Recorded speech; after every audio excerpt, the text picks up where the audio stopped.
కొత్త బిజినెస్ కోసం ఆలోచిస్తున్నారా? ఈజ్ ఆన్ డిస్ట్రిబ్యూషన్ కోసం కాల్ చేయండి 9154729854.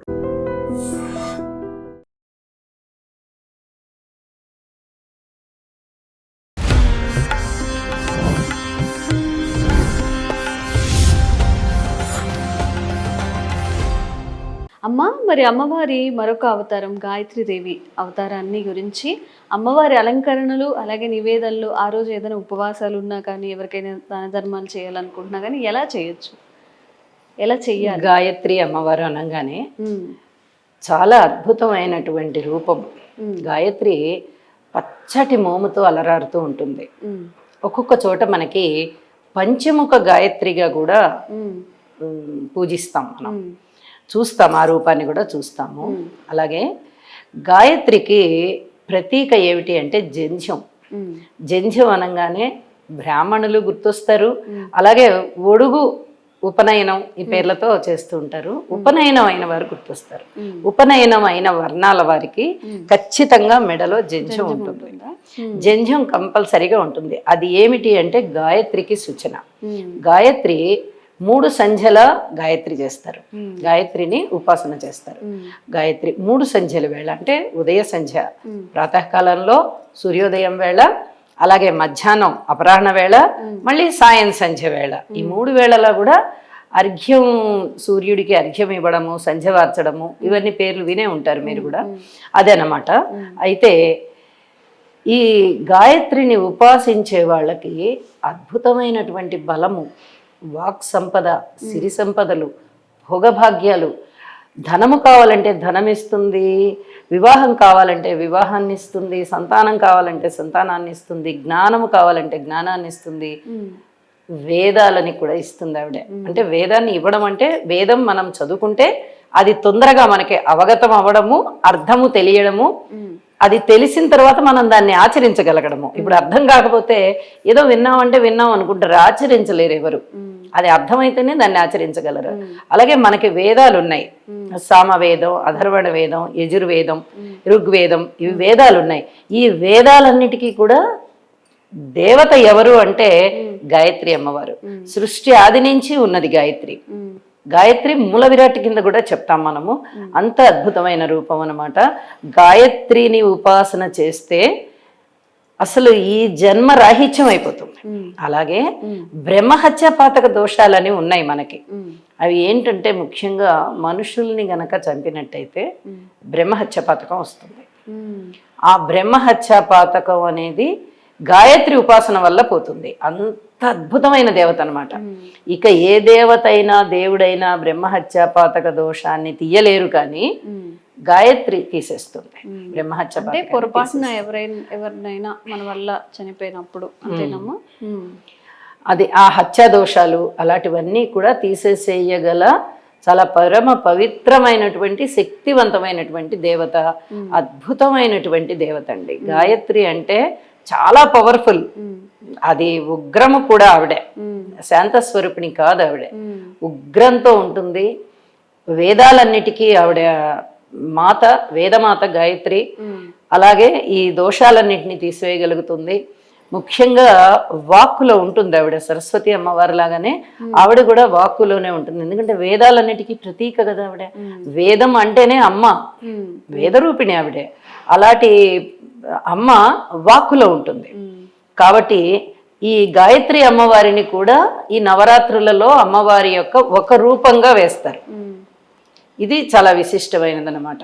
ఇక నైవేద్యం విషయానికి వస్తే పులిహార పెట్టడం చాలా మంచిది. ఎందుకంటే పులుపు అనేది ఉగ్రానికి సంబంధించినటువంటిది ఆ పదార్థం. కాబట్టి పులిహార చేయడం, నివేదన చేయడం చాలా మంచిది. ఈ రోజున ఎరుపు రంగు కూడా అమ్మవారికి అలంకరింపజేస్తారు. ఎరుపు రంగు వస్త్రం, చీరలు, గాజులు, ఇవన్నీ కూడా పువ్వులు. ఏ అమ్మవారికైనా అసలు అలంకరణ అనేది మనకు ఒక తృప్తినిచ్చే విషయం.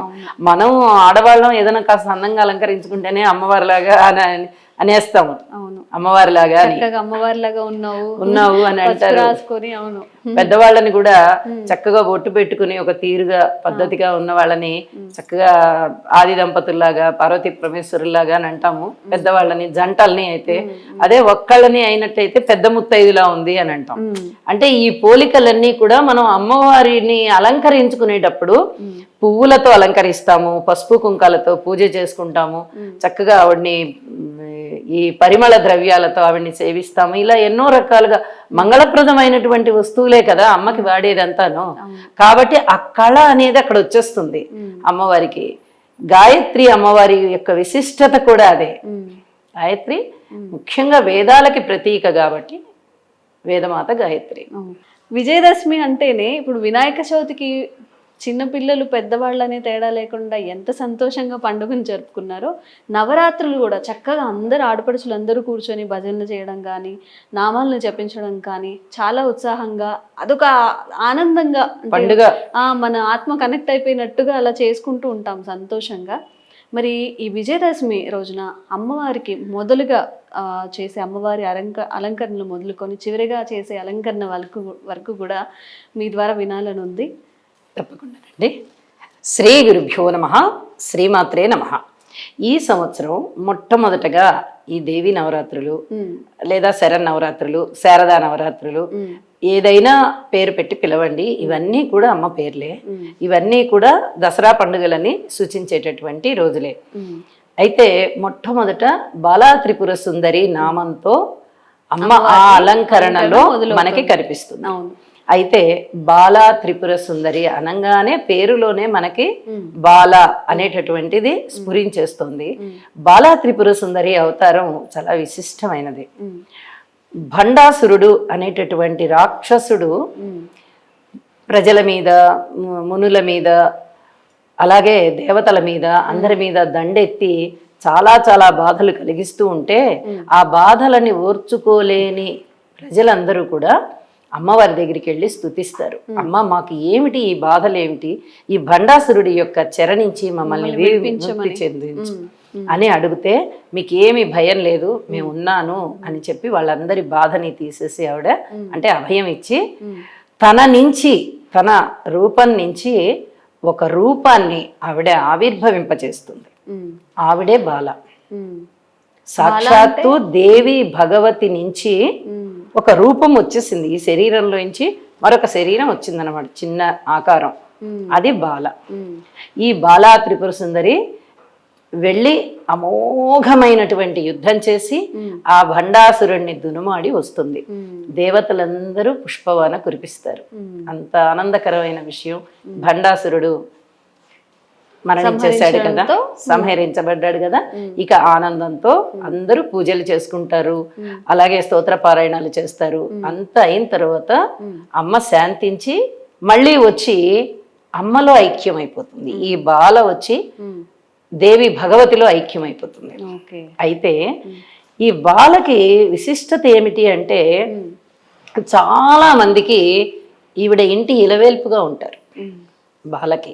అలాగే బాల పూజ, కుమారి పూజ, సువాసిని పూజ, దంపత పూజ, సుమంగళి పూజ, ఇలా రకరకాల పేర్లతో ఈ దసరా 9 రోజులు కూడా పూజలు చేస్తారు. అంటే స్వయంగా ఆ వయసు వ్యక్తుల్ని, ఆడపిల్లల్ని తీసుకుని వచ్చి పూజ చేస్తారు. అలాగా ఈ బాల పూజ కూడా చాలా విశేషమైనది. చిన్న వయసు పిల్లలు 5 ఏళ్ల నుంచి 10 ఏళ్ల వయస్సు మధ్యలో ఉన్నటువంటి ఆడపిల్లల్ని తీసుకుని వచ్చి చక్కగా వాళ్ళకి పసుపు రాసి బొట్టు పెట్టి వాళ్ళకి సాక్షాత్తు అమ్మవారినే వాళ్ళు ఆ రూపంలో పూజిస్తున్నట్టు అనమాట. ఇది వ్యక్తి పూజ కాదు, అమ్మకి చేసేటటువంటి పూజ. ప్రతీకగా ఉన్నటువంటి బాలల్ని తీసుకొచ్చి స్వయంగా పూజ చేయడం, వాళ్ళకి కావలసిన వస్తువులు ఇస్తే వాళ్ళు ఎంత ఆనందపడతారండి. చిన్న పిల్లలకి ఆట వస్తువులు ఇచ్చి, చిన్న చిన్న గౌన్లు, వాళ్ళు వేసుకునేటటువంటి మంచి రంగు గౌన్లు ఇచ్చి, తర్వాత కాళ్ళకి సాక్స్ అని, చేతులకి గాజులని, తిలకము, కాటుక, ఇట్లాంటివన్నీ ఇస్తే వాళ్ళు ఎంతో మురిసిపోతారు కదా. ఆ విధంగా మనం ఆశీస్సులు తీసుకున్నట్టు అనమాట. అలాగే ఆశీస్సులు తీసుకుని వాళ్ళు ఆ బాల పూజని, ఈ సాక్షాత్తు ఈ బాలే ఈ బాల, ఆ బాలా త్రిపుర సుందరే ఈ బాల రూపంలో అని చెప్పి చాలా చాలా ఆనందపడతారు. అలాగే బాలా త్రిపుర సుందరే ఇంట్లో తిరుగుతోంది అన్నట్టుగా ఆ బాలని సాక్షాత్తు బాలా త్రిపుర సుందరిగా పూజిస్తారు. ఇక్కడ మనం ఇంకొకళ్ళ గురించి కూడా చెప్పుకోవాలి. తాడేపల్లి రాఘవ నారాయణ శాస్త్రి గారని ఒక మహాద్భుతమైనటువంటి, ఆయన్ని ఒక విధంగా చెప్పాలంటే యోగి పుంగవుడు అని చెప్పాలి. ఆయన ఉండేవారండి. దాదాపు మా చిన్నప్పటి వరకు కూడా ఆయన ఉన్నారు. అయితే ఆయన గురించి కథలు అవి చదివినప్పుడు సాక్షాత్తు బాల వాళ్ళ ఇంట్లో తిరిగేదిట. ఆయన బాలా త్రిపుర సుందరి ఉపాసకులు. సాక్షాత్తు బాల తిరిగేది ఇంట్లో. ఆయన పిలిస్తే పలికేది. ఈయన సమయానికి భోజనం పెట్టకపోతే నాకు ఇంకా భోజనం పెట్టలేదేంటి అని అడిగేవారు. అలాగే ఇంట్లో అభిషేకం చెయ్యకపోతే ఇంకా అభిషేకం చేయవేంట్రా, సమయం అవుతోందిలే అనేవారట. అంతగా ఆయన జీవితంలో బాల మమేకమైపోయారు. అంటే ఆయన ఎంత ఉపాసన చేస్తే బాలా త్రిపుర సుందరి వాళ్ళ ఇంట్లోనే ఉంటారండి. ఇలాంటి ప్రాతస్మరణీయులు వాళ్ళు. ఇలాంటి యోగి పుంగవుల గురించి మనం ఖచ్చితంగా ఒక మాట అయినా మాట్లాడుకోవాలి. అంటే ఎందుకంటే అందరికీ తెలియాలి కూడా.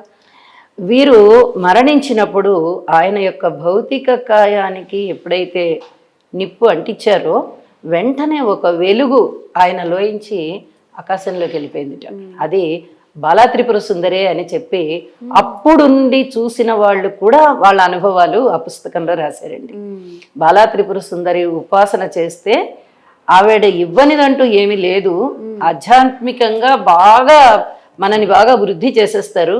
అలాగే ఆ బాల రూపంలో మనని ఎంతో ఆనందింపజేస్తారు. మనం పసిపిల్లల్ని చిన్నపిల్లల్ని ఎత్తుకున్నప్పుడు వాళ్ళని ఆడిచ్చేటప్పుడు ఎంత బాగా సంతోషపడతాం.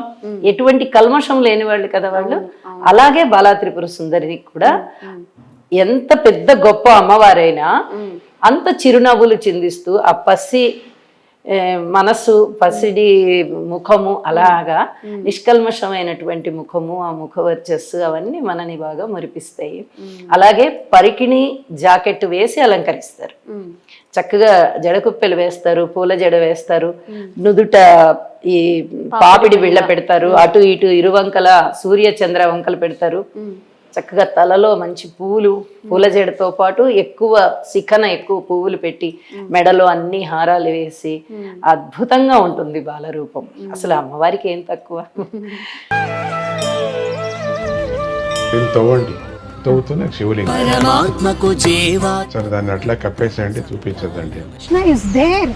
మూర్తి పూజ కాదు, సాక్షాత్ బ్రజేంద్ర నందన భగవాన్ ఉన్నారు మూర్తిలో. ఏమీ ఆశించకుండా ఆరాధించే వాళ్ళు కూడా ఉన్నారా ప్రభుజీ? నిజమైన భక్తి అంటే మనకు తెలియదు కాబట్టి